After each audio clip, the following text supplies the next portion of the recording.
1 litre তেল কিনতে গেলে লাগতেছে 250 টাকা 200 টাকা। গাড়ি একবার বাসা থেকে ঠেলে ঠেলে নিয়ে আসি, একবার ঠেলে ঠেলে নিয়ে যাই।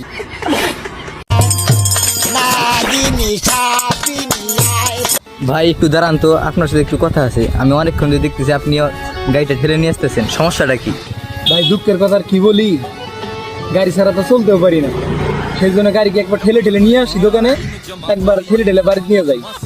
এখন তো আমার করা কিছু নাই ভাই। আর এই যে ঈদের সময় তেলটা শেষ হয়ে গেল, এখন অনেক বাইক লাভার আছে যে ঈদের সময় ঘোরাঘুরি করবে, অনেক মজা করবে। তো এদের নিয়ে কিছু বলেন, আত্মীয় স্বজনের বাসায় যাবে, এদের কিছু নিয়ে আপনি কিছু বলেন। তো অবস্থা, এখন তেলও পাওয়া যাচ্ছে না। 1 লিটার তেল কিনতে গেলে লাগতেছে 250 টাকা 200 টাকা। এখন ভাই কি করব, সেই জন্য বাধ্য হয়ে গাড়ি একবার বাসা থেকে ঠেলে ঠেলে নিয়ে আসি, একবার ঠেলে ঠেলে নিয়ে যাই। গাড়ি ছাড়া একদম চলতেই পারি না, অভ্যস্ত হয়ে গেছি ভাই। এখন কি বলি, দুঃখের বিষয়। সরকারের কাছে বিনীত অনুরোধ, আপনি দয়া করে আমাদেরকে বাঁচান এবং আমাদের যারা বাইক লাভার আছে তাদেরকে আপনি বাঁচান। তারা বাইক ছাড়া চলতে পারতেছে না, ফিরতে পারতেছে না, কাজকর্ম করতে পারতেছে না। বাইকের উপর কেউ